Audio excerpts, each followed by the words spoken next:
we're Wild Beasts. We're from Kendal in Cumbria in England. Moved to Leeds about 2-3 years ago and signed to Domino Records about a year ago, and have been since making an album which is now finished and ready to go.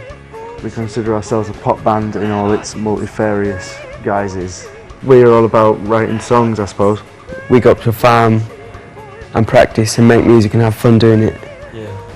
And then we come and play it to people and hope they'll enjoy it too. So the least we could do is try and do our best to make it fun and interesting.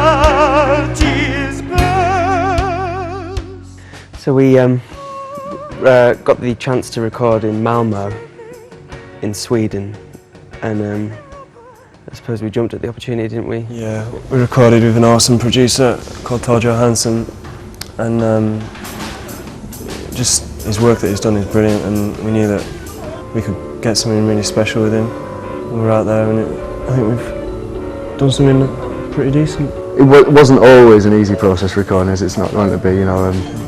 We got berated a few times when we didn't think we were perhaps on track or whatever, but he was also, you know, what we think he got the best out of us, and he would always do things. We'd be getting little noises out of us. He'd be bringing in new instruments or whatever, and like upturned bicycles, and getting us to play the security gates, and to heavy breathing and sing out of tune. And it was pretty weird at the time. Yeah, it was. Very expensive and exhausting for me personally. Yeah. But at the same time, it was stupidly exciting, and I miss it now. You know, missed it very soon after, and we went straight back from Malmo to Kendal.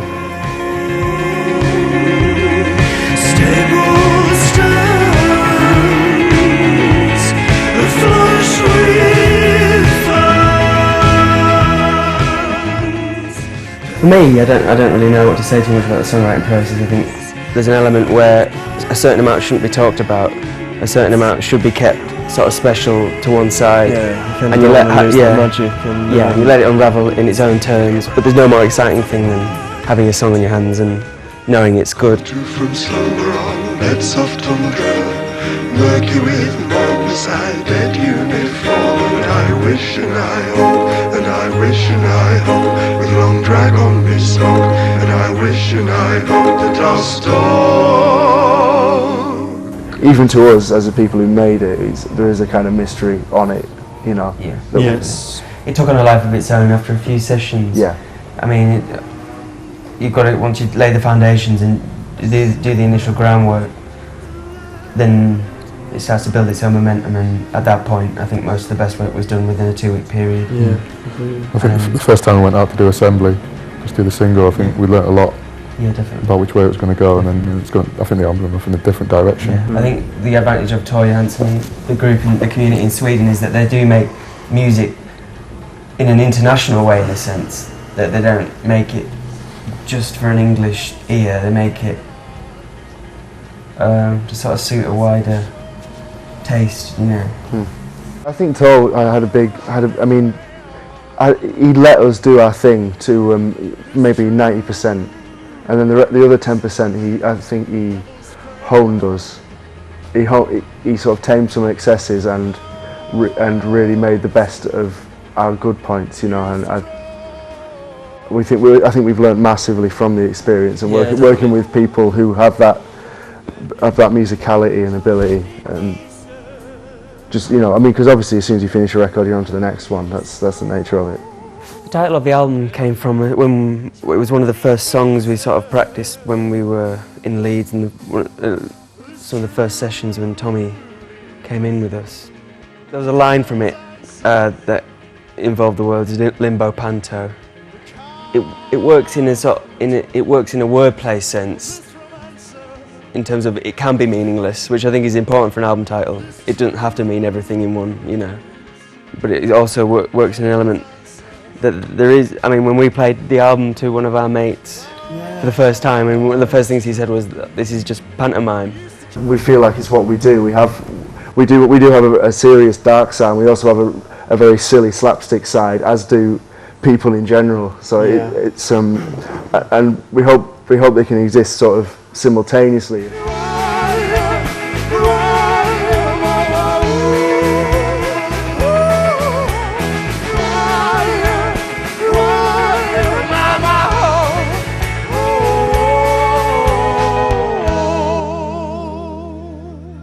Well, the debut album is like a discovery, you know what I mean? You discover what you're doing.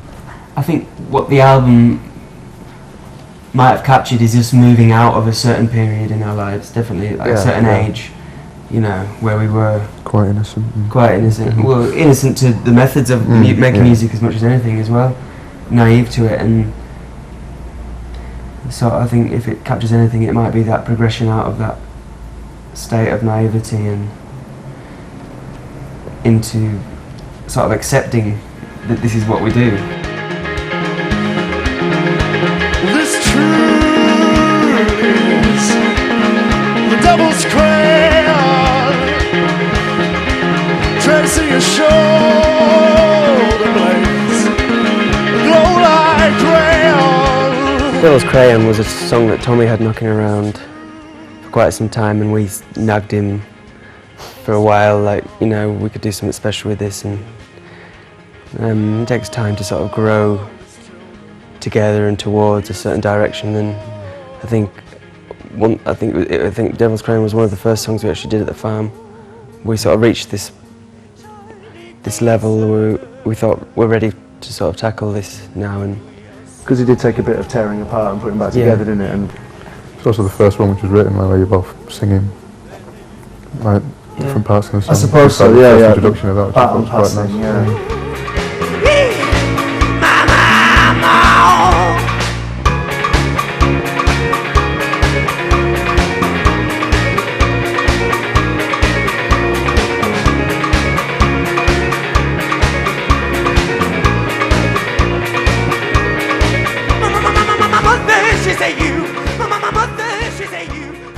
Brave, Bulging, Buoyant Clairvoyance was a song that we started playing pretty soon after arriving in Leeds. That was probably the first one in the basement. Yeah. I remember the first demo we cut. We started out. We were going to record something else, That's right. and then you had I've got this one, and you played it on the guitar, and then you thought, well, I'll put like a stomping bass line to this. So okay, I'll try this, and then I just bought a wood block, so I was like, let's have this going. it was beautifully organic. If any started lapping over the top of it, and it's That was done in a day actually. Very, very quickly. It's really quick. It's probably the quickest song we've done. ever.